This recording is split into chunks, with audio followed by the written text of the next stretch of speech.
Other biomarker research is focusing on developing imaging techniques to help detect the TDP43 protein clumps that build up in the brains of people with ALS before these aggregates start to kill motor neurons. All these biomarkers could also serve as useful benchmarks to judge the success of possible therapies in clinical trials. The rapid advances taking place in genetics and genomics, as well as the development of new and improved biomarkers, will usher in an era of precision medicine for ALS. In the near future, patients will be grouped together based on the type of ALS they have, and will then receive a treatment or preventive tailored to them. The power of social media. Much of the progress in ALS research during the past decade can be attributed to the willingness of large numbers of individuals afflicted with the disease to volunteer both their time and their DNA to participate in large-scale genomic studies. People with ALS and their families have also helped increase public awareness and canvass funds to support ongoing research and patient services through the power of social media. The ALS Ice Bucket Challenge took the internet by storm in 2014.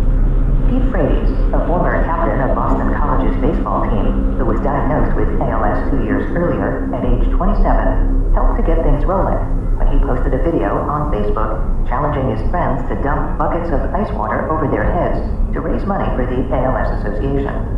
The campaign quickly went viral as a host of celebrities, including Mark Zuckerberg, Bill Gates, Oprah Winfrey, Leonardo DiCaprio, and LeBron James took the challenge. During an 8-week period, Facebook users posted more than 17 million videos of themselves getting drenched for the cause. Supporters ended up raising more than $115 million, of which 67% went to research, 20% went to patient and community services, and 9% went to public and professional education. ALS is a relentlessly cruel disease. Before Gehrig's stirring retirement speech at Yankee Stadium, in which he famously referred to himself as the luckiest man on the face of the earth, and news of his diagnosis spread, most people who contracted the disease suffered in silence. But now, public awareness continues to grow, in part because of people like Frates.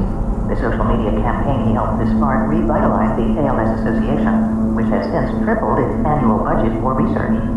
Scientists are optimistic that the explosive growth in our understanding of ALS biology will continue, and that casting an ever-widening dragnet for rogue genes will lead to better therapies for holding this stealth killer at bay. Originally published, Scientific American, Mind, 28, Volume 5, 34 to 42, September-October 2017. Surprising Fix for Sickle Cell by Karen Weintraub. Sanaya Harris, age 9 of Boston, should be a very sick little girl. Both her parents unknowingly passed her a copy of the genetic mutation for sickle cell disease, a debilitating and sometimes fatal blood disorder. With a double dose of the mutant gene, Sanaya's body produces a defective kind of hemoglobin, the molecule in red blood cells that takes oxygen from the lungs and releases it into tissues throughout the body. The flawed hemoglobin molecules tend to form the normally round blood cells into a crescent or sickle shape, leading the cells to clump together and hinder oxygen's passage into tissues. The subsequent physiological havoc, known as a sickle cell crisis, is incredibly painful and frequently requires emergency treatment to prevent life-threatening strokes and organ failure. And yet, the bouncy fourth grader, who is fond of sparkly shoes, is able to dance, participate in gymnastics, and attend school without a hint of any health trouble. The secret to Sanaya's good fortune lies in a second genetic mutation she inherited, one that limits the aberrant curving of red blood cells. This unusual combination of genetic alterations means that she has yet to suffer a sickle cell crisis, and her doctors believe that she will probably be protected from the effects of the defective hemoglobin for the rest of her life. For decades, physicians have known that a few children, like Sanaya, have unusual genetic mutations that counteract the effects of the sickle cell flaw. Researchers would like to recreate their uncommon physiology in everyone with sickle cell anemia. Though not technically assured, the compensatory treatment would spare many of the 300,000 infants around the world who are born every year with sickle cell and who often do not live beyond childhood. It would also make life a lot easier for the more than 70,000 individuals living with the disease in the U.S., who, despite treatment that mitigates some of the most serious effects of the condition, often die in their 40s. Investigators approaches, which depend on the precise alteration or editing of certain genes using new techniques in genetic engineering. As will be addressed shortly, providing the compensatory mechanism can be easier to achieve than fixing the original sickle cell genetic defect. Gene editing approaches have the potential to be game-changing and really revolutionize the therapy. That Lloyd Klickstein of healthcare company Novartis, which is among the firms and universities exploring new sickle cell treatments. What doesn't kill you? For a condition that causes life-threatening problems in childhood, sickle cell is surprisingly widespread. After all, if a mutation tends to kill people in childhood, you would expect few of the affected individuals to live long enough to mate and pass the trait to the next generation. The spread could be explained, however, if inheritance of just one copy of the mutation somehow protected people against a different threat to survival. In the late 1940s, British scientist J.B.S. Haldane noted that inherited hemoglobin disorders are common in tropical areas where malaria is prevalent. He hypothesized that children born with a single mutated hemoglobin gene, which does not cause major problems, were somehow better able than their peers to fight off malaria, and would survive to deliver the gene to their future children. Subsequent studies supported Haldane's hypothesis, at least in part. Although individuals who carry a single sickle cell gene actually can acquire malaria, they are less likely to die from the parasitic infection than those who do not have the mutation. How the altered hemoglobin confers this biological protection is still not entirely understood. In contrast, researchers understand pretty well why two copies of the sickle cell mutation can prove lethal.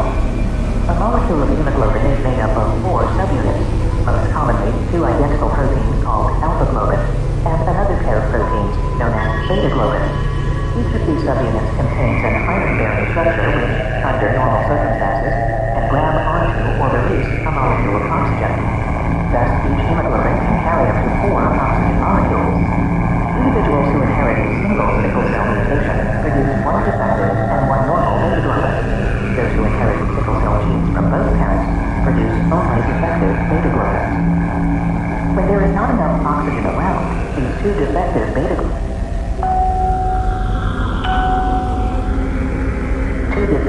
globins attach to each other.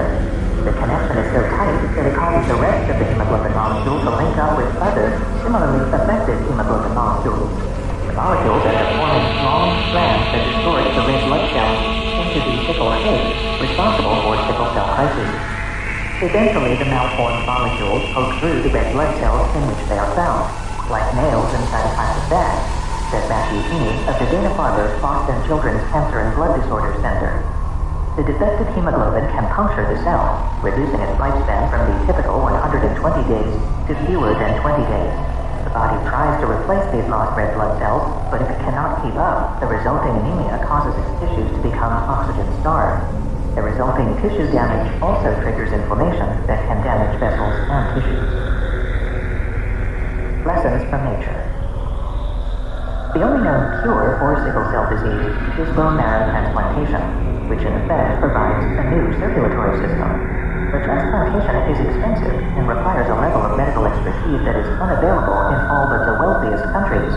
Even there, it is an option only for people who have an unaffected sibling with the right tissue match. As if that were not challenging enough, the procedure itself carries about a 5 to 10% risk of death, presenting parents with a terrible choice between risking their child's life and relieving his or her pain. There is another situation, however, in which everyone with sickle cell disease gets a temporary reprieve from its life-threatening effects during development in the womb. A fetus has a distinct kind of hemoglobin that binds very tightly to oxygen, allowing it to compete successfully with its mother's hemoglobin for oxygen in the placenta. Sometime early in an infant's first year after birth, the production of this fetal hemoglobin usually drops off, decreasing the amount of oxygen found in red blood cells. In a child who inherits the sickle cell flaw from each parent, cells usually start to sickle several months after birth, and the march of symptoms begins. Intriguingly, no one ever shuts off production of fetal hemoglobin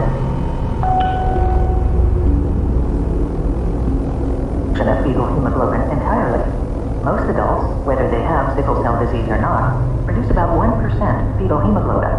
In Sanaya's case, the gene that codes for fetal hemoglobin never received the message that it was no longer needed. hemoglobin remains 20% fetal, high enough to continue protecting her. The abundant oxygen it supplies to her red blood cells keeps her defective hemoglobin from behaving badly. Making repairs. The new idea for therapy would reawaken the fetal hemoglobin gene by disabling yet another gene, the one that essentially tells the fetal hemoglobin gene to stop working. How could giving sickle cell patients the equivalent of a second genetic mutation be more practical than repairing the mutation that causes their condition in the first place? Because at the moment, turning genes off is a lot easier than replacing the single mistake in the DNA molecule that causes the disease. After decades spent studying the genetic underpinnings of sickle cell, Stuart Fortin, another researcher at Dana-Farber Boston Children's, recently located the precise spot in the DNA of long-lived blood-making cells, stem cells, where a tiny snip would allow for indefinite manufacture of fetal hemoglobin. By inducing this mutation, Fortin and his colleagues have found a way to make two wrongs into a right. Sumitomo Biosciences, in collaboration with Biogen, is gearing up to test a gene editing technology using so-called zinc finger scissors to make the snip that Fortin recommends. And Novartis' Clickstein says that, among other approaches, his company hopes to do the same with a different technique, known as CRISPR-Cas9. Other firms are exploring the possibility that protective genes can be safely added after all. One such company, known as Bluebird Bio, based in Cambridge, Massachusetts, relies on a virus to deliver an anti-sickling gene that triggers production of healthy hemoglobin in blood-making stem cells. A year after a French 13-year-old with severe disease received the treatment, he was faring well, with no sickling events and no need for painkillers, says Bluebird Bio's chief medical officer, David Davidson. The group has begun a 20-person study in the U.S. to explore the procedure further. Both these paths are fraught with dangers, however. Patients need to undergo chemotherapy to wipe out most of the existing stem cells that make the wrong kind of hemoglobin, so that there is room for new cells that make the right kind. Even though such treatment would be available to more people than are candidates for bone marrow transplants, it is so toxic in its own right that it can cause cancers to develop years after treatment, and virtually all patients will become infertile as a result. Again, a terrible decision for a parent to make on behalf of a child. Global Blood Therapeutics in South San Francisco hopes to develop a drug that achieves the same benefits as gene therapy, but without the side effects. The goal is to keep mutated hemoglobins from glomming onto one another, something they cannot do if they are holding on to an oxygen molecule. So the company is developing a pill, currently called GPT-440, that binds oxygen to the alpha globins longer than usual.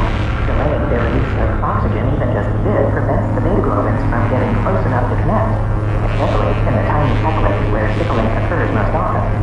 Global Blood Therapeutics expects to begin a clinical trial later this year. But as much as these therapies may make a difference for patients with sickle cell who live in wealthy countries, an entirely different solution is needed to help children elsewhere.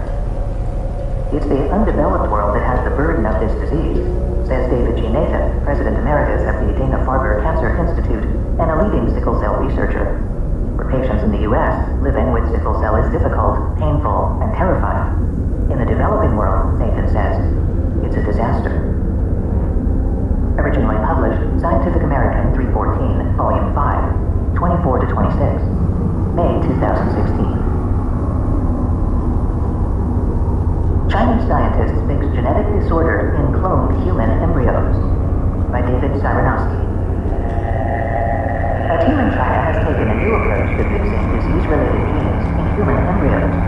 Researchers created cloned embryos with a genetic mutation for a potentially fatal blood disorder, and then precisely corrected the DNA to show how the condition might be prevented at the earliest stages of development. The report, published in September 2017 in Protein and Cell, is the latest in a series of experiments to edit genes in human embryos. And it uses an impressive series of innovations, scientists say. Rather than replacing entire sections of genes, the team, led by Xinyu Huang at Sun Yat-sen University in Guangzhou, China, tweaked individual DNA letters or bases using a precision gene editing technology developed in the United States. Huang's team is also the first to edit out the mutation responsible for a recessive disease, one caused by having two faulty copies of the gene. Because it would be difficult for researchers to find dozens of embryos that all have this rare double mutation, the team worked around this roadblock by developing embryonic clones from their patient's skin cells. I thought, why would they do cloning? Then I read the paper and thought, wow, that's fascinating. Says Shukrat Matalikov, a reproductive biology specialist at the Oregon Health and Science University in Portland, who pioneered human embryo cloning and also works on gene editing in embryos. I would not have thought to do this. Scientists around the world have now published case studies reporting on gene editing in human embryos. None has permitted the embryos to grow beyond 14 days, and the research has had different purposes. Some to test gene editing technologies, others to edit various disease-related genes, and some to unravel the mechanisms behind early embryonic development. Huang's team led the first report, published in April 2015, in which the researchers used the CRISPR-Cas9 enzyme complex to snip chromosomes at specific locations, excise DNA, and replace it with other genetic material. In the latest study, Huang's team used base editing, a modification of CRISPR-Cas9. It guides an enzyme to specific gene sequences, but does not cut the DNA. Instead, the Cas9 enzyme is disabled and tethered to another enzyme that can swap individual DNA base pairs. For now, this technique can convert guanine, G, to adenine, A, and cytosine, C, to thymine, T. Hundreds of genetic diseases are caused by single base changes or point mutations, and so such editing at the embryonic stage could potentially stave off such conditions.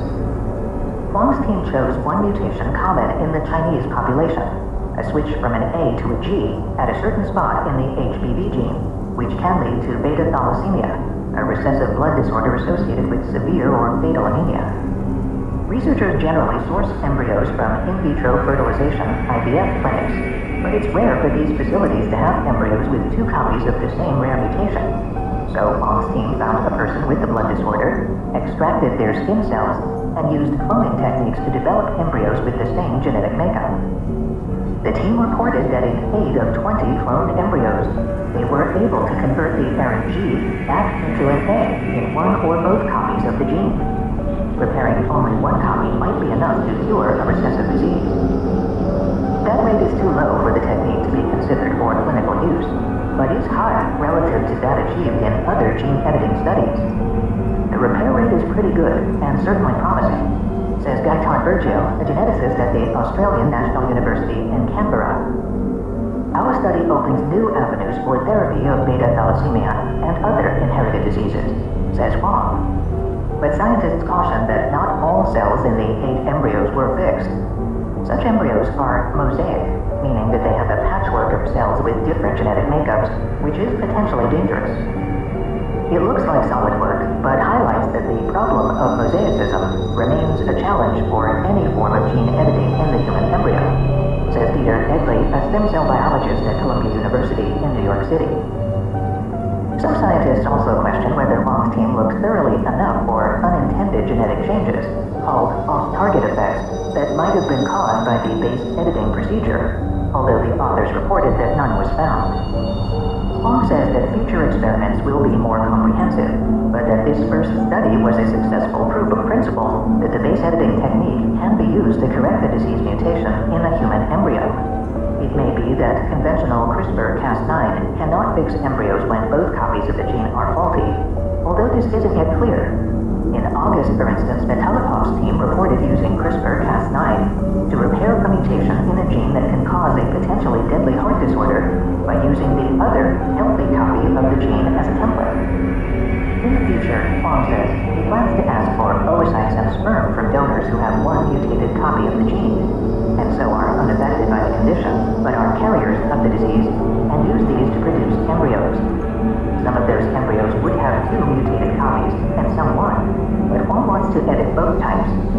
That raises the contentious idea that gene editing might be used not only to prevent severe disease, but also to eliminate the chance of people becoming carriers of the disorder. Base editing can repair the mutant site and block it from being passed on to the next generation, he says. Originally published Nature 550, Volume 7674, 15 to 16, October 5th, 2017.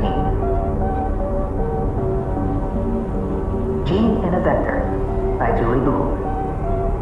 Martin never learned to ride a bike. could not play football with his friends, and wore a crash helmet when playing in the garden, just in case he bumped his head. His parents had good reason to be protective. His severe hemophilia B meant that the gentlest touch could lead to a serious debilitating bleed. It's very frustrating growing up with hemophilia, says Martin. You want to be like the other kids, but you can't. As a result of an inherited genetic mutation, people with hemophilia B lack a protein called factor IX that is crucial for forming blood clots. Currently, patients are treated several times a week with infusions of a concentrated version of the protein. It stops the bleeding, but it does not address the underlying cause of the disease, nor does it fully remove its debilitating symptoms. A few years ago, Martin had to stop his work as a truck driver. I was letting the company down because I couldn't make it into work, he says. The bleeding into my joints had made it very painful for me to move. In 2011, after 37 years of pain and joint degeneration caused by internal bleeding, Martin signed up for a clinical trial of a gene therapy treatment at the Royal Free Hospital in London, hoping that it would provide some relief. Rather than infusing functional clotting factors, the therapy aims to get the body to create its own. DNA with a functional factor IX gene was bundled into the molecular wrapper of a virus, known as AAV8, then shuttled into liver cells where factor IX is normally made. Of the 6 patients who enrolled, 4 were able to discontinue their infusion treatments after the therapy. Martin was one of them. His factor IX levels increased significantly, taking him out of the severe hemophiliac range and into the moderate group. His clotting factor levels have remained stable ever since. The success was a crucial stepping stone for Edward Tuddenham, Emeritus Professor of Hemophilia at University College London, who led the clinical trial. He wants to find a treatment not just for hemophilia B, but for the much more common hemophilia A, but that is turning out to be a challenge. Freedom of expression. The viral vehicle, AAV8, is ideal for treating hemophilia B, but it works less well for hemophilia A. This is because the DNA encoding the clotting factor that is missing in the latter, factor VIII, is about 6 times larger than for factor IX, so it doesn't fit into AAV8. To make it fit, researchers often cut 4,500 base pairs out of the factor VIII gene sequence. The section they delete encodes a specific region of the protein, called the B domain, that ensures efficient secretion of factor VIII. In its place, Tuddenham and his colleagues tried inserting a DNA sequence that is 1/50th of the size, but has the same function. But in a 2010 study of hemophiliac mice, these B domain modified treatments did not increase the level of factor VIII expressed in the blood. Since then, Tuddenham has not only been trying to fix the gene, but also to improve its expression. The rate at which the factor VIII gene produces its protein is affected in part by the placement of the triplets of DNA bases, codons, that dictate where translation of the genetic material into protein should start and stop. The start and stop codons in the DNA sequence of a normal mouse or human factor VIII gene did not promote vigorous protein production. So we replaced them with better ones, says Tuddenham. When that was done, expression levels in a mouse model of hemophilia went from about 2% of that found in healthy mice to about 2,000%.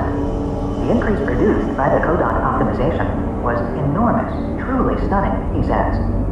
In 2015, Tuddenham and his team hope to lead trials to test safety and efficacy of their optimized factor VIII gene therapy for people with hemophilia A. The number of people in the trials is likely to be between 10 and 20, but even if the factor is expressed effectively in humans, there are still hurdles to overcome. Delivery on a platelet. One hurdle is that AAV8 can be administered only once, because the virus triggers a strong immune response. After one treatment with AAV8, you can't ever have a repeat dose. You are immunized against it, says Tuddenham. So, although gene therapy could be a one-off cure, if the immune response is triggered before the therapy reaches the target, it is useless. David Wilcox at the Children's Hospital of Wisconsin Research Institute in Milwaukee hopes to get around this problem by using the body's own cells to deliver factor VIII. He is developing a way to insert functional factor VIII into structures called alpha granules, which are found inside blood cells called platelets. Platelets are the first cells to arrive at a wound site, where they rapidly feed into help form blood clots by releasing chemical messengers. Wilcox is working on modifying platelets to also release functioning factor VIII. This removes the problem of having AAVs disease and factor VIII proteins floating around the rest of the body, says Wilcox, thus avoiding any immune reactions. First, however, Wilcox has to harvest blood stem cells from the patient. He uses growth factors to coax stem cells in the bone marrow out into peripheral blood vessels where they can easily be collected. The stem cells, which make up 2 to 5% of the peripheral blood sample, are then separated out in a procedure called peripheral blood stem cell apheresis and undergo gene therapy so that they contain the working factor VIII. The patient then has chemotherapy to partially suppress their existing bone marrow stem cells before receiving a transfusion of the engineered stem cells into the blood. These cells find their way back to the bone marrow, where they will eventually produce platelets that contain functioning factor VIII.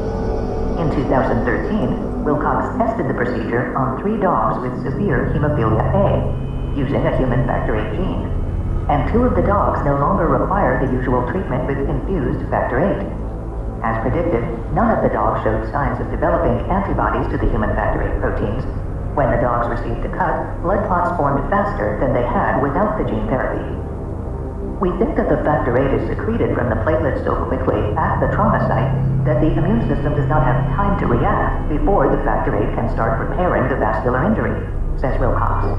Like Tuddenham, Wilcox's team hopes to start clinical trials next year. But even if platelets can offer an alternative delivery vehicle, it could be an unpleasant one for patients. I think they have a viable approach for patients with antibodies to AAVs or those affected by HIV and hepatitis, says Tuddenham. But the doses of chemotherapy treatment before the stem cell transplant aren't a walk in the park. Correcting in place. So far, gene therapy trials have focused on adults with the disease, but hemophilia is an inherited disease affecting a person from birth. Unfortunately, the technique is not a viable option for children. If a child's liver were to be infused with factor VIII genes introduced through AAV, there would be an initial increase in the levels of clotting factor in the blood, as with the adults in Tuddenham's 2011 trial. But as the child grows, the expression levels would decrease when new liver cells without the functioning factor VIII gene are produced, says hematologist Catherine Hyde at the Children's Hospital of Philadelphia, Pennsylvania. In theory, Wilcox's method might work in children because the functional clotting factor genes have been integrated into the stem cell's genome and will be passed on to daughter cells. In practice, however, no responsible physician would expose an infant or child with a non-lethal disease such as hemophilia to chemotherapy. A promising way to avoid these problems is in vivo genome editing, in which mutant genes are corrected in situ rather than replaced. This could potentially work at any age, but the earlier in life such a treatment is available, the better, as the benefit would be lifelong. Conceptually, this approach is as simple as setting up a biological tool to cut out the mutated area of the genome, then another to insert a corrected template, says Merlin Crossley of the University of New South Wales, Sydney, Australia. Crossley sees gene-edited therapies as the best potential tool for curing hemophilia. This could be particularly beneficial for children. As the liver grows, the new daughter cells would contain the functioning clotting factor gene. The clotting factor would then be recognized as part of the body and could ultimately eliminate the child's hemophilia.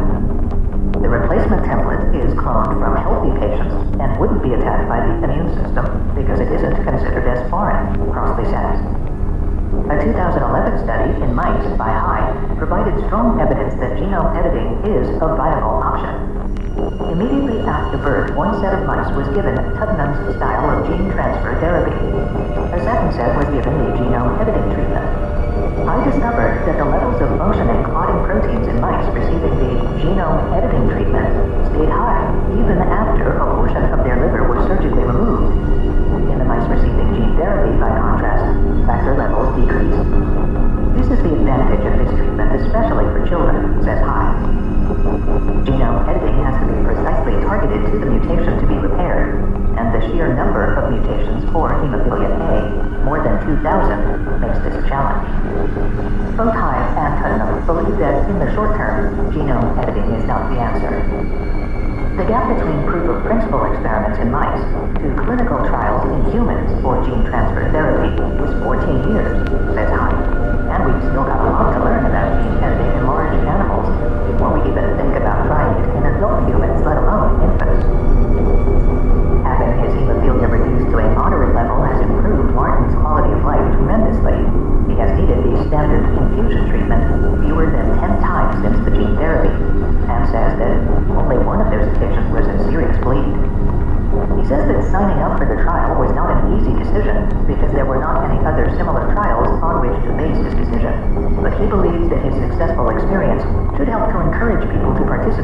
future studies. You go from a position of knowing what you are, how you are, and how to deal with it, to a position of complete uncertainty, he says. So I hope that the uncertainty is reduced for other patients when they hear about our experiences. Originally published, Scientific American 312, Volume 1, S6 to S7, January 2015. Section 3, Engineered Cells and Organs. Transformers by Michael Walcott. In a few months, a small group of volunteers will gulp down billions of tiny, toxin-gobbling contraptions to cure a crippling disease.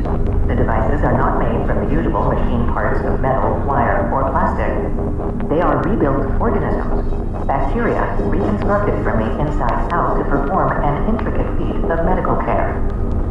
Researchers working at Synlogic, a Cambridge, Massachusetts biotechnology startup, will hand patients daily doses of a pill or drink loaded with billions of Escherichia coli bacteria. These kinds of microbes typically bustle about our innards, occasionally causing infections, but generally living innocuous lives. What makes these particular E. coli different is that scientists have revamped chunks of their DNA, genetic instructions that tell the microbes what to do, to transform these tiny cells into engines relentlessly driven to devour poisonous loads of ammonia in patients' bodies. The patients have urea cycle disorder, UCD, a liver enzyme deficiency that can kill newborns and make adults sick. They are born with a faulty gene that produces defective enzymes unable to break down the nitrogen in high-protein foods, such as meat, eggs, and cheese. Normal enzymes turn excess nitrogen into a chemical called urea, which gets peed away. But for those with the genetic disorder, the excess nitrogen does not leave the body. Instead, it generates toxic levels of ammonia that accumulate in circulating blood and inflict havoc when they hit the brain. Synlogic's engineered bacteria will guzzle extra ammonia. Gut bacteria take in small amounts of ammonia already, using its nitrogen for growth. The retrofit from scientists gives the microbes a new genetic circuit, a series of genes and regulatory bits of DNA, such as volume controls and on-off toggles, wired together like transistors in an electronic gadget. Wedged into the ordinary E. coli's genome, the circuit replaces the bacterium's normally slow ammonia-consuming mechanism with a supercharged version, an ammonia-gobbling beast that switches on when it senses the low oxygen levels characteristic of the human gut. If Synlogic's genetically altered bugs can gorge on ammonia in humans, as they have in tests with mice, then tossing down the bacterial concoction every day for the rest of their lives may enable UCD sufferers to survive practically symptom-free. The amplified bacteria will cure a devastating genetic disease, arising in more than 100 new patients a year in the U.S., for which there is not now an adequate remedy. We've replaced a missing physiological function with a whole new kind of therapy, says Paul Miller, Synlogic's chief scientific officer. It's an amazingly powerful way to attack disease. Miller's company is crafting similar circuits against more common illnesses, such as irritable bowel disease, inflammatory and immune disorders, and even cancer. Transformed bacteria have a key advantage over more typical drugs, which are chemical-based pills where the only thing doctors can change is the dose. The bacterial circuits can be easily fine-tuned to increase potency or to extend or reduce the time of activity, and they can be turned down so that they become safer. Bacteria's natural ability to sense and respond to their environment also makes them target-specific. They can be programmed to release a therapeutic substance only when at the site of disease. This selective action may avoid the side effects typical of pills that act throughout the body. The bacteria also may be able to replenish themselves within the human body, something no pill can do.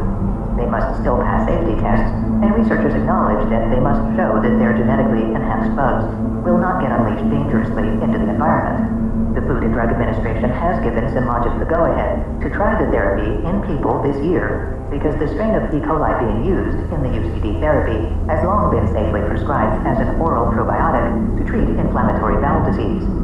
If the human tests pan out, the company's therapy in a germ will represent the first clinical application to emerge from a relatively new branch of genetic engineering called synthetic biology. The field rides on advances in manipulating DNA, giving scientists new laboratory tools to link stretches of DNA together and produce effects more powerful than simply changing one gene. Synthetic biology is now producing some impressive accomplishments, says James Collins, a professor of medical engineering at the Massachusetts Institute of Technology and a leading researcher in the field. Human cells, for instance, have been fitted with enhanced DNA circuits to pump insulin into the bloodstream, more precisely than daily injections for diabetics. Salmonella, the bacterium associated with food poisoning outbreaks, has been rejiggered to sneak up on cancer cells and unload a cargo of toxic drugs.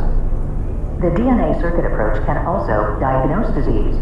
Researchers in Boston recently redesigned a microbe to alert doctors to early sepsis infections brewing in the blood of hospitalized patients. Existing tests rarely pick up the problem until patients are much sicker and hard to treat. The new technology has the potential to be transformative, not just for bacteria, but for medicine itself. Biomedicine sits on the cusp of a new revolution in medical care, says Wendell Lim, director of the Center for Systems and Synthetic Biology at the University of California, San Francisco. Microbial and human cells are becoming versatile therapeutic engines. It was not always such a rosy picture, however. Engineering biology. For the past 40 years, scientists have used genetic engineering to discover and manipulate genes to reveal the intricate machinery that rules all life. But they were limited in their understanding of how the different parts fit together and worked in real life. Things that looked good in a test tube fell apart when tried in a real cell or animal.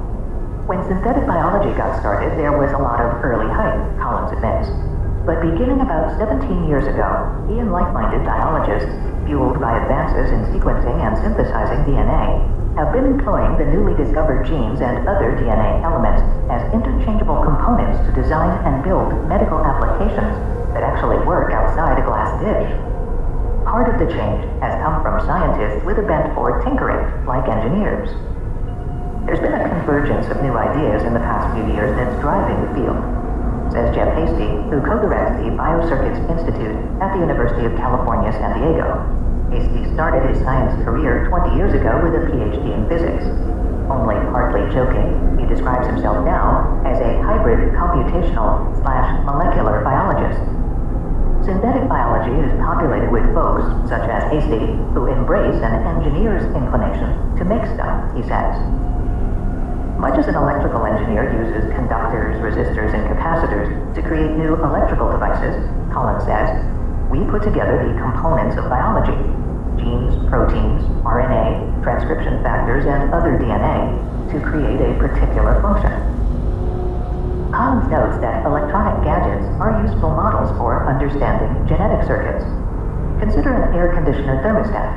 It senses an input, warming air temperature, and responds with an output, turning on the AC. When the air is cooled, the thermostat switches the machine off. Single-cell microorganisms such as bacteria survive in a similar way. Ever alert to an input, say the presence of a competing germ, a bacterium responds with an output, secreting a natural antibiotic to kill its enemy. The circuit builders of synthetic biology separated from straight genetic engineers as a result of coincidental insights by Collins and another research team. In 2000, Collins' lab, which was then at Boston University, reported making a genetic toggle switch, one of 2 synthetic gene networks published in Nature in January of that year. The twin reports, the other was from a group at Princeton University, are generally cited as launching synthetic biology because they showed that we could take parts of cells and link them together to generate a novel circuit the way an engineer might, Collins says. It is no coincidence that at the time he was surrounded by circuits, he was running a bioengineering lab that was designing mechanical limbs for the disabled. Today, Collins works at synthetic biology facilities in 3 different institutions in the Cambridge area, and he has trained about 24 scientists, among them Hasty, who now have their own operations. In the years following the first primitive DNA-based switches, the still small community of synthetic biologists entered into a can you top this competition, cooking up increasingly complex circuits that harness cells' natural sense and respond behavior. As we went along, we learned more than we first realized how remarkably versatile the cell is. You see, Lim said.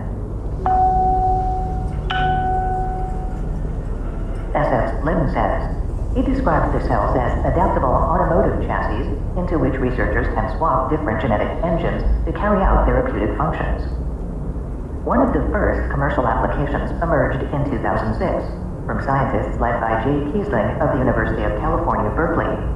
Backed with a $42.6 million grant from the Bill and Melinda Gates Foundation, Kiesling's lab refashioned the metabolic pathways of ordinary baker's yeast with lab-designed circuitry that turned sugar molecules into a critical ingredient for making the malaria drug artemisinin.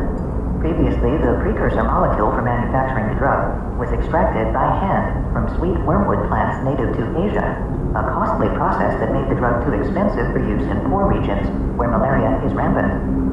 It was a breakthrough, Collins says. It was the first time a network of genetic material, not just one gene at a time, was used to transform a microbe, the yeast, into a solution for an important real-world problem.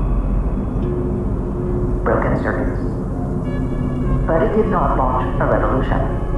At about that time, J. Craig Venter, a famous genome scientist and co-founder of synthetic genomics in La Jolla, California, joined the synthetic biology fray, giving the technology its first public star. His highly publicized objective, which garnered a whopping $300 million investment from Exxon in 2009, was to make gasoline from algae found in pond scum.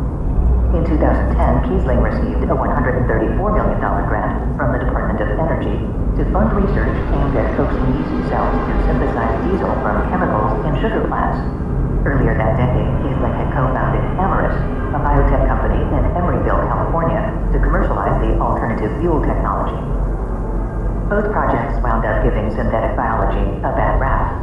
After 4 years, Exxon and Venter, as well as Amyris, essentially gave up the synthetic oil project. The cost of scaling up commercial production, as compared with the current low price of oil and natural gas, has forced Amyris and several other biofuel from microbes startups to put the venture on hold. These companies were disasters for investors. Amyris and different synthetic biotech companies launched between 2005 and 2010 on the promise of making oil from bugs, continued to produce notable advances in biocircuitry design. But their new genetic circuits are not as widely celebrated. Instead, these one-time rock stars of synthetic biology are reconstructing microbes to fabricate chemicals used in manufacturing solvents and lubricants, as well as the principal ingredients for cosmetics, fragrances, detergents, and over-the-counter health products. While Wall Street investors and the science media largely focused on the headline-grabbing dreams and the less dreamy waking reality of biofuels from bugs, without fanfare, Collins and his colleagues spent much of the new century's first decade working out technical hurdles for what was to come next. Better medicine. After years of tedious experiments, in 2010, Collins engineered a bacterium that, in lab tests, weakened drug-resistant germs enough to make them vulnerable to existing antibiotics. At about the same time, Tim Liu, another Collins postdoctoral protege, with a PhD in electrical engineering and computer science from MIT, as well as a medical degree from Harvard University, embedded circuits into a different kind of microbe, a virus that infects bacteria. Certain hard-to-treat infections arise when bacterial colonies encircle themselves within a gooey protective biofilm. These bacteria may have evolved the biofilm to fend off the marauding viruses, which are called bacteriophages. Liu designed his circuit in the virus with a gene that codes for a biofilm-degrading enzyme. Liu's circuit also programmed the bacterial viruses to sense the presence of biofilm, infiltrate its defenses, and respond by offloading the film-busting enzyme. Liu and Collins realized it might take years to perfect their infection fighters, but they also thought their bacteria might be ready sooner for another commercial use. In a meeting in 2013, Liu and Collins told a gathering of biotech funders at Atlas Venture in Cambridge that their lab's genetically enhanced microbes could be transformed into living sentinels able to provide early detection of disease within the human body or contaminants in the air or water. The Atlas executives, however, were taken by another related idea. They envisioned greater profits if the bacteria could be wired not simply to act as sentinels, but to sense a health problem within the human gut and then generate a therapy to treat it. The idea for SimLogic was born. In early 2015, about 6 months after the company hired its first researchers, it used Collins and Liu's inventions to create an early version of the UCD therapy. I've been in the pharmaceutical industry a long time, and I've never seen a pharmacologic go from a scientist's idea to clinical testing in so short a time, says Baracho Rira, a consultant to Synlogic. Repurposed parts. The treatment's component is an especially clever circuit assembled with genetic parts that biologists uncovered during decades of E. coli research. The Synlogic circuit changes the bacterium's usual ammonia to nitrogen to cell growth mechanism into a factory to churn out an amino acid called arginine. The researchers chose arginine because its cellular manufacturing demands more nitrogen than other amino acids. The need to make arginine turns the bacterium into an ammonia-gulping organism because it was desperate to take in nitrogen. With the circuit embedded into its genome, the microbe winds up producing 5,000 times more arginine than the normal strain of bacteria, says Jose Carlos Gutierrez Ramos, Synlogic's chief executive.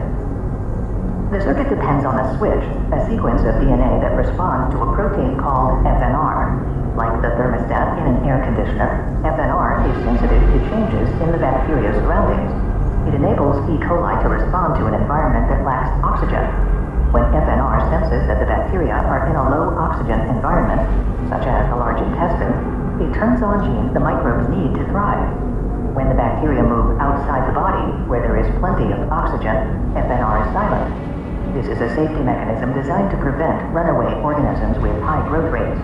Once the microbes exit the intestines and hit our oxygen-rich atmosphere as species, the entire system shuts down and the E. coli die. There was one problem though. Synlogic's Miller says E. coli's genome contains a repressor switch, a gene called ARG-R that shuts down arginine production when it senses the bacteria have enough. So designers needed a mechanism to deactivate ARG-R in their new circuit. Synlogic researchers accomplished this by knocking out the long DNA sequence that surrounds and includes ARG-R with a nearly identical stretch of DNA in which the ARG-R gene is deleted. Several synthetic biologists have come up with other genetic circuitry to deliver anti-cancer drugs deep inside tumors. UCSD's Hasty has armed a strain of Salmonella bacteria that is not harmful to humans with a special set of genetic instructions. Hasty's experimental cancer therapy takes advantage of recent research that found that some bacteria often reside inside tumors. Scientists believe, but are not certain, that bacteria that naturally circulate in the bloodstream are attracted to tumors because the environment provides a safe refuge from the immune system, Hasty says. Hasty's genetic program forces the Salmonella to carry out a two-step process. The circuit is designed to first fabricate a cancer drug inside the bacterium. It then directs the microbe to slip into the interior of the tumor, carried there by blood the tumor needs for nourishment. At a moment directed by the circuit, the Salmonella self-destructs. When the microbe bursts apart, it releases a payload of drugs. Sort of like a kamikaze mission, Hasty says. In another ingenious bit of designing, Hasty added several genetic components to make the therapy self-renewing. We introduced into the bacteria a quorum sensing system that can detect when Salmonella reproducing inside the tumor achieve a certain population, he says. When the multiplying microbes reach a high enough density, the quorum sensor triggers the release of a protein that slices the Salmonella apart from the inside, spilling out the anti-cancer drug. This act of suicide kills most, but not all, of the Salmonella. Those that remain begin multiplying again, driving the cycle to repeat itself over and over. The idea of attacking a tumor cell from within is especially attractive because most chemotherapy drugs work by eating away at a cancer cell's outer walls. In a study in mice, the bacterial therapy did not work any better than standard chemotherapy when delivered alone, Hasty says. But when we combined it with chemotherapy, we observed decreases in tumor sizes and a 50% increase in life expectancy in mice with a type of metastatic cancer, he notes. Searching for approval. The Salmonella work is still being refined. Synlogic's UCD treatment is much further along, and the FDA's approval process for this first therapy to involve genetically modified microbes is being scrutinized closely.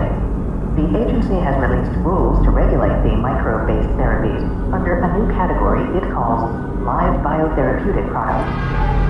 Unlike other medicines, with the exception of some vaccines, the new therapies are composed of organisms that are alive and have the potential to mutate as they reproduce. Because of this, the FDA wants assurance that the makeup of the therapies will not vary to another. In addition, it wants proof that the microorganisms cannot survive in the environment by themselves, as Synlogic claims. Many of us are watching how Synlogic is handled by the regulators, Hasty says. If they can't get their therapy approved, we may all be in trouble. An FDA review process for cells refashioned to detect disease, not produce new compounds within the human body, most likely will be faster and less expensive than one for a medical treatment. Many emerging synthetic biology projects are aimed at repurposing bacteria to diagnose the earliest presence of an ailment. Gut bacteria can be engineered to sense, remember, and report on their experiences as they pass through the intestine, says Pamela Silver, a founding member of Harvard's Department of Systems Biology. Silver's lab has created a proof-of-principle diagnostic tool composed of a genetic circuit that enables bacteria to identify the presence of an antibiotic in the digestive system of mice. The circuit produces a fluorescent signal that is visible in fecal waste if the antibiotic is active. This synthetic circuit demonstrates our ability to build a living diagnostic, in this case, exposure to antibiotic, Silver says. The eventual goal is to use the technology to detect potential disease activity within the intestines. The human intestine is a dark place, difficult to explore, yet the site of much activity, affecting daily health and debilitating diseases, inflammation being one of the most prevalent, she says. Current diagnostics for digestive ills are invasive and costly. A living diagnostic, Silver says, offers a cheap, potentially more sensitive approach, and if it passes muster, new functions can be added. We also believe the diagnostic circuits can be further engineered to deliver treatment for bowel disease at the site of inflammation, she says. The power of the new circuits is creating all manner of possibilities. Synthetic biology offers unusual rewards and risks, by Kevin M. Espel. The bold dream of synthetic biology is a world in which all living things can be reliably engineered in ways that help everyone and everything. In this dream, we can use genetics to program living organisms. If condition A is met, then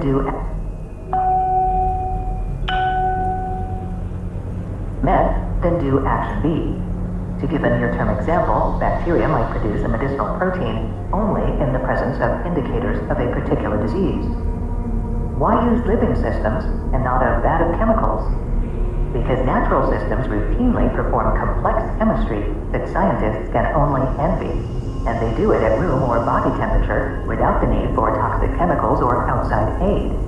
Better still, living factories are far more energy efficient than anything made of silicon and metal. Biology is fast, clean, and green, and we should use such systems because people and ecosystems are alive. And the best way to repair life is with life. To fight an evolving pathogen, use an evolving cure. There are problems, though, in bending nature to our own ends. Adopting an organism to work for us means it is using energy that could otherwise be spent replicating, so it will not reproduce as well as competitors. Evolution will constantly select for faster reproducing mutants that no longer do what we want. Biology's greatest strength is its capacity to replicate and evolve, but that also presents the greatest challenge. One way around this is to incorporate limits on the ability to change, particularly for those few cases where our changes might be able to spread in the wild. For example, one approach is to employ unnatural amino acid tethers. They make essential proteins within cells wholly dependent on chemicals that do not exist in nature. If the amino acids are withheld, the proteins will not function, and the bacteria cannot grow out of control. We are also better at building within the scope of evolutionary limits. Microbes are now programmed to release a burst of complex molecules and then die, mostly avoiding evolutionary selection against production. Cellular pathways can be reworked to eliminate most unwanted side effects. Engineered viruses that target bacteria will kill invading pathogens, multiply until the invaders are gone, and then stop, leaving the patient untouched. We must also be careful to make sure benefits always outweigh the risks of reworking organisms. Mistakes are inevitable, thus the projects have to be worth it, especially the earliest examples that must justify the technology to the world. Bacteria can be built to make a slightly cheaper flavor of vanilla, but is that a significant boon to humanity or the environment? This is likely not enough to be a pioneering example of a novel technology or to justify its use.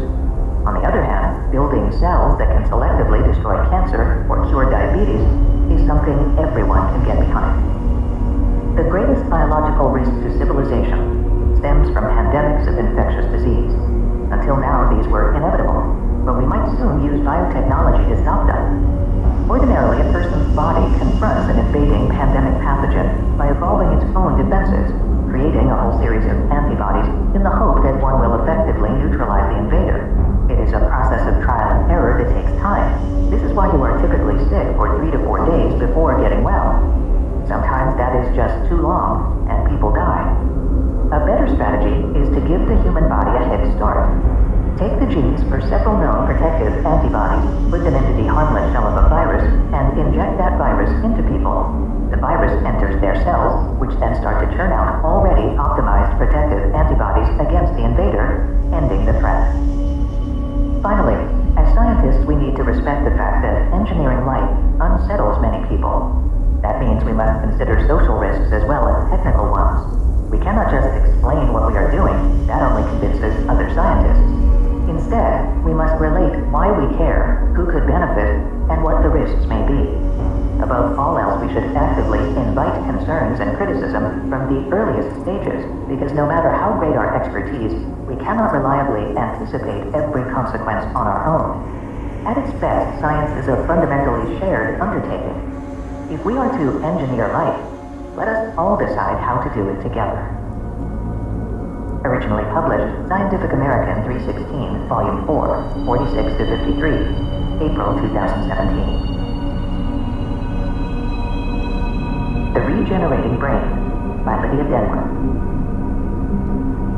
Neurosurgeon Ivor Mendez of the University of Saskatchewan often shows a video clip to demonstrate his work treating Parkinson's disease. It features a middle-aged man with his caption, "Off medications." The man's face has the dull stare typical of Parkinson's. Asked to lift each hand and open and close his fingers, he barely manages. He tries but fails to get up from a chair without using his hands. When he walks, it is with the slow shuffling gait that is another hallmark of Parkinson's, a progressive neurological disorder that afflicts an estimated 1 million Americans, most of them older than 60. Then the video jumps forward in time. The same man appears, still off medications. It is now 8 years since Mendez transplanted dopamine cells from a fetus into the patient's brain. These neurons, which live in a midbrain region called the substantia nigra and secrete the neurotransmitter dopamine to initiate movement, are the ones that die off in Parkinson's. The man has aged, but his energy and demeanor are characteristic of a much younger man. Asked to do the same tasks, he smoothly raises his arms high and flicks his fingers open and shut rapidly. Arms crossed on his chest, he rises from a chair with apparent ease. Then he struts down the hall.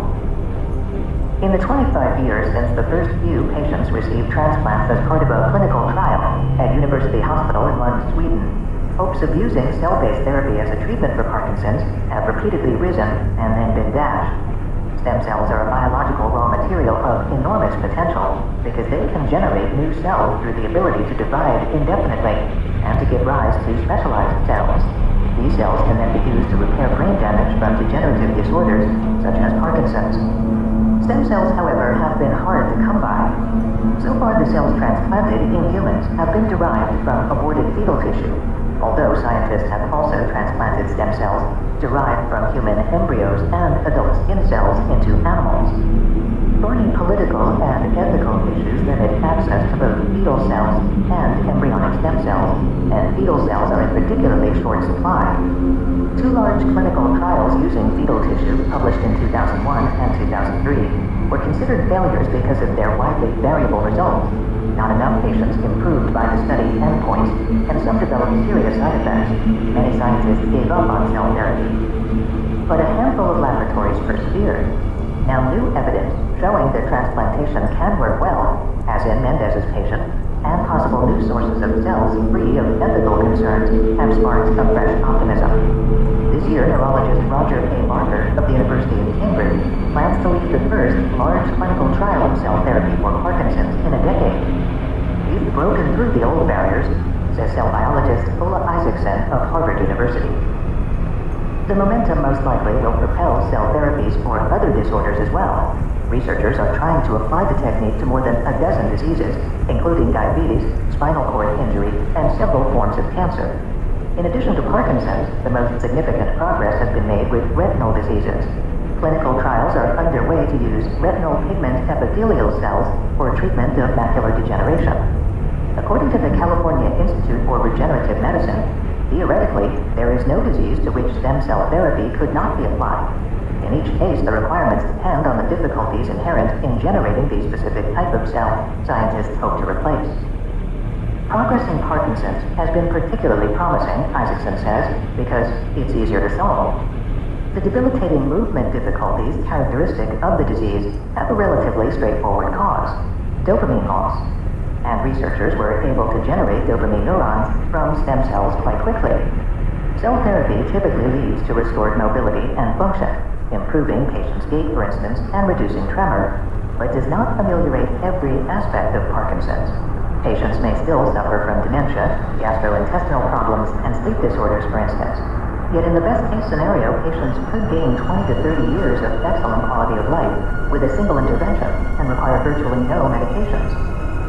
You've not cured the disease, Barker says, but you've transformed the natural history of Parkinson's disease. Delivering dopamine.